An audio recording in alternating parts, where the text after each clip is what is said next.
धन्यवाद आदरणीय प्रधानमंत्री महोदय।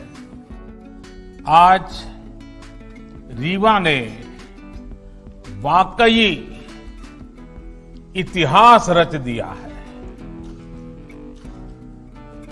रीवा की पहचान मां नर्मदा के नाम से और सफेद बाग से रही है। अब इसमें एशिया के सबसे बड़े सोलर पावर प्रोजेक्ट का नाम भी जुड़ गया है। इसका आसमान से लिया गया वीडियो जब हम देखते हैं तो लगता है कि खेतों में हजारों सोलर पैनल जैसे फसल बनके लहलहा रही है, या ऐसा भी लगता है कि किसी गहरे समुद्र के ऊपर से गुजर रहे हैं जिसका पानी बहुत नीला है। और इसके लिए मैं रीवा के लोगों को, मध्य प्रदेश के लोगों को बहुत बहुत बधाई देता हूं, शुभकामनाएं देता हूं। रीवा का ये सोलर प्लांट इस पूरे क्षेत्र को इस दशक में ऊर्जा का बहुत बड़ा केंद्र बनाने में मदद करेगा। इस सोलर प्लांट से मध्य प्रदेश के लोगों को, यहां के उद्योगों को तो बिजली मिलेगी ही, दिल्ली में जैसा अभी शिवराज जी बता रहे थे, मेट्रो रेल तक को रीवा से लाभ मिलेगा। अब रीवा वाला शान से कह पाएगा कि दिल्ली की मेट्रो हमारा रीवा चलाता है। इसके अलावा रीवा की ही तरह शाजापुर, नीमच और छतरपुर में भी बड़े सोलर पावर प्लांट पर काम चल रहा है। ओमकारेश्वर डैम पर तो पानी में तैरता हुआ सोलर प्लांट, और मुझे पक्का भरोसा है कि आप जो योजना बना रहे हैं उसको पूरा करके रहोगे। ये तमाम प्रोजेक्ट जब तैयार हो जाएंगे तो मध्य प्रदेश निश्चित रूप से सस्ती और साफ सुथरी बिजली का हब बन जाएगा। इसका सबसे अधिक लाभ मध्य प्रदेश के गरीब, मध्यम वर्ग के परिवारों को होगा, किसानों को होगा, हमारे आदिवासी भाइयों बहनों को होगा। साथियों, हमारी परंपरा में, हमारी संस्कृति में, हमारे रोजमर्रा के जीवन में सूर्य उपासना का एक विशेष स्थान है। हमारे यहां कहा गया है, पुनातु मां तत्सवितुर्वरेण्यम, यानी जो उपासना के योग्य सूर्य देव हैं वो हमें पवित्र करें। पवित्रता की यही अनुभूति आज यहां रीवा में है, हर जगह पर हो रही है। सूर्य देव की इसी ऊर्जा को आज पूरा देश अनुभव कर रहा है। ये उन्हीं का आशीर्वाद है कि हम सोलर पावर के मामले में दुनिया के टॉप 5 देशों में पहुंच गए हैं।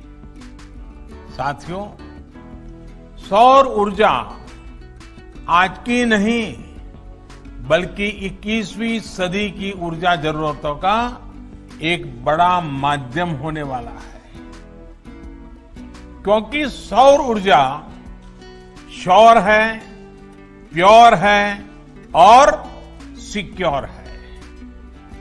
श्योर इसलिए क्योंकि ऊर्जा के, बिजली के दूसरे स्रोत खत्म हो सकते हैं, लेकिन सूर्य सदा सर्वदा पूरे विश्व में हमेशा ही चमकता रहेगा। प्योर इसलिए क्योंकि ये पर्यावरण को प्रदूषित करने के बजाय उसको सुरक्षित रखने के में मदद करता है। और जैसे श्योर है, प्योर है, सिक्योर इसलिए क्योंकि आत्मनिर्भरता का एक बहुत बड़ा प्रतीक है, बहुत बड़ी प्रेरणा है। ये हमारी ऊर्जा जरूरतों को भी सुरक्षित करता है।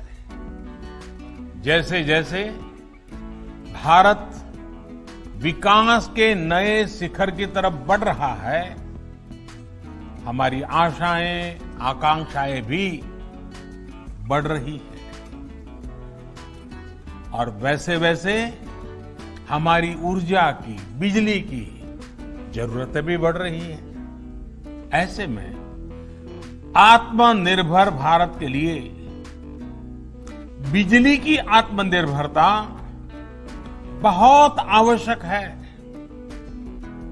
इसमें सौर ऊर्जा एक बहुत बड़ी भूमिका निभाने वाली है और हमारे प्रयास भारत की इसी ताकत को विस्तार देने के हैं। साथियों, जब हम आत्मनिर्भरता की बात करते हैं, प्रगति की बात करते हैं, तो इकोनॉमी उसका एक अहम पक्ष होता है। पूरी दुनिया के नीति निर्माता बरसों से दुविधा में है कि इकोनॉमी की सोचे या एनवायरनमेंट की सोचे। इसी ऊहापोह में फैसले कहीं एक पक्ष में लिए जाते हैं और कहीं दूसरे पक्ष में लिए जाते हैं। लेकिन भारत ने ये दिखाया है कि ये दोनों एक दूसरे के विरोधी नहीं है, बल्कि एक दूसरे के सहयोगी हैं। स्वच्छ भारत अभियान हो, हर परिवार को एलपीजी और पीएनजी का साफ सुथरा ईंधन से जोड़ने का अभियान हो, पूरे देश में सीएनजी आधारित वाहन व्यवस्था, इसके लिए बड़ा नेटवर्क बनाने का काम हो, देश में बिजली आधारित परिवहन के लिए नए नए रिसर्च होने वाले हैं, कुछ प्रयास होने वाले हैं। ऐसे अनेक प्रयास देश में सामान्य मानवी के जीवन को बेहतर और एनवायरमेंट फ्रेंडली बनाने के लिए लगातार किए जा रहे हैं। भारत के लिए इकोनॉमी और एनवायरमेंट दो अलग अलग पक्ष नहीं हैं, बल्कि एक दूसरे के पूरक पक्ष हैं। साथियों, आज आप देखेंगे कि सरकार के जितने भी कार्यक्रम हैं, उनमें पर्यावरण सुरक्षा और ईज ऑफ लिविंग को प्राथमिकता दी जा रही है। हमारे लिए पर्यावरण की सुरक्षा सिर्फ कुछ प्रोजेक्ट्स तक सीमित नहीं है, बल्कि ये वे ऑफ लाइफ है। जब हम रिन्यूएबल एनर्जी के बड़े प्रोजेक्ट लॉन्च कर रहे हैं, तब हम ये भी सुनिश्चित कर रहे हैं कि साफ सुथरी ऊर्जा के प्रति हमारा संकल्प जीवन के हर पहलू में दिखे। हम कोशिश कर रहे हैं कि इसका लाभ देश के हर कोने, समाज के हर वर्ग, हर नागरिक तक पहुंचे।